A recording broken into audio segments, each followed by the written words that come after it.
ಇವತ್ತು ನಾವು ಯಾವ ಸಿನಿಮಾ ಬಗ್ಗೆ ಮಾತಾಡ್ತಿದೀವಿ ಅಂತ ನಿಮ್ಗೆ ಆಲ್ರೆಡಿ ಗೊತ್ತೇ ಇರುತ್ತೆ. ಸೂಪ್ರಮ್ ಶೋ ಈಗಾಗಲೇ ಅದ್ಭುತವಾದ ಪ್ರದರ್ಶನನ ಕಾಣಿಸ್ತಾ ಇದೆ. ಜನಗಳು ನೋಡಿ ಮೆಚ್ಕೊಂಡಿದ್ದಾರೆ. ಒಳ್ಳೆ ಸಿನಿಮಾ ಅಂತ ಚಿತ್ರತಂಡ ಗುರುತಿಸ್ಕೊಂಡಿದೆ. ಇಂಥ ಒಳ್ಳೆ ಸಿನಿಮಾನ ಕನ್ನಡಿಗರು ಕೈ ಬಿಡೋದಿಲ್ಲ ಅಂತ ಮತ್ತೊಮ್ಮೆ ಸಾಬೀತಾಗಿದೆ. ಸಾಕಷ್ಟು ನಿರ್ಮಾಪಕರು, ಹೀರೋಗಳು ಕನ್ನಡ ಇಂಡಸ್ಟ್ರಿಗೆ ಫಿಲಮ್ಗಳು ಮಾಡಿದ್ರೆ ಜನ ಬರಲ್ಲ, ಥಿಯೇಟರ್ಗಳು ಸಿಗಲ್ಲ, ಹಿಂದಿ ಸಿನಿಮಾ, ತೆಲುಗು ಸಿನಿಮಾಗಳಿಗೆ ಆದ್ಯತೆಗಳನ್ನ ಜಾಸ್ತಿ ಕೊಡ್ತಾರೆ, ಕನ್ನಡ ಸಿನಿಮಾಗೆ ಬಂದು ನೋಡೋದಿಲ್ಲ. ಕನ್ನಡ ಸಿನಿಮಾಗೆ ಕನ್ನಡಿಗರು ಬನ್ನಿ ಸಿನಿಮಾನ ನೋಡಿ ಅಂತೇಳ್ಬಿಟ್ಟು ಕೋಟಿ ಗಟ್ಲೆ ಸಿನಿಮಾ ಪ್ರಮೋಷನ್ಗಂತೇಳ್ಬಿಟ್ಟು ಸುರಿತಾ ಇದ್ರಲ್ಲ ಸ್ವಾಮಿ, ಬಂದು ಸ್ವಲ್ಪ ನೋಡಿ ಸಿನಿಮಾನ ಹೇಗಿದೆ ಸಿನಿಮಾ ಅಂತ ಬಂದು ನೋಡಿ. ಮತ್ತೆ ಯಾವ ರೀತಿ ಸಿನಿಮಾನ ಮಾಡಬೇಕು, ಯಾವ ರೀತಿ ಎಂಟರ್ಟೈನ್ಮೆಂಟ್ ಆಗಿ ಕೊಡಬೇಕು, ಸಿನಿಮಾನ ಯಾವ ಜಾನರಲ್ಲಿ ತಗೊಂಡು ಹೋಗ್ಬೇಕು, ಎಲ್ಲೂ ಬೋರ್ ಓಡಿಸ್ತೀನಿ ಯಾವ ರೀತಿ ತಗೊಂಡು ಹೋಗ್ಬೇಕು, ಒಬ್ಬ ಪ್ರೇಕ್ಷಕನಿಗೆ ಪೈಸಾ ವಸೂಲ್ ಸಿನಿಮಾ ಯಾವ ಥರ ಕೊಡಬೇಕು, ಅವನು ಕೊಟ್ಟಿರ್ತಕ್ಕಂಥ ದುಡ್ಡಿಗೆ ಮೋಸ ಆಗಬಾರ್ದು ಅನ್ನೋದನ್ನು ಬಂದು ಕಲೀರಿ. ಅಷ್ಟು ಅದ್ಭುತವಾಗಿದೆ ಸಿನಿಮಾ.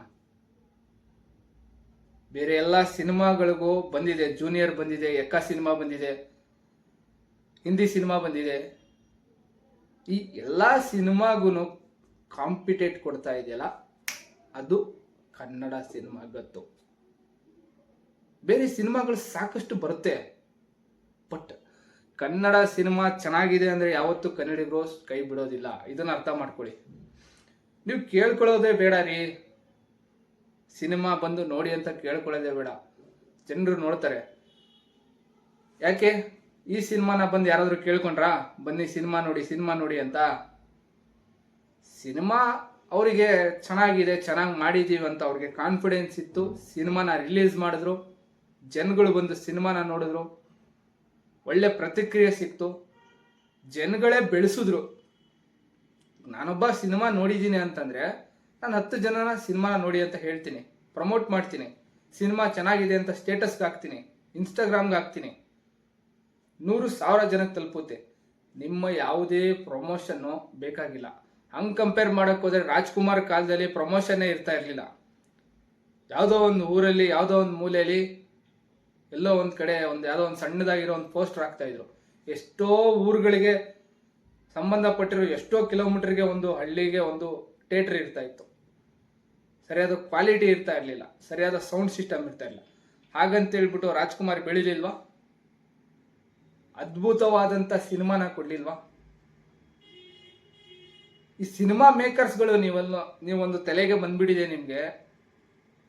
ಸಿನಿಮಾನ ಟೈಮ್ ಸರಿಯಾಗಿ ಜಾನರ್ ತಕ್ಕನಂಗೆ ಅದೇನೋ ಹೇಳ್ತಾರೆ, ಅಂದರೆ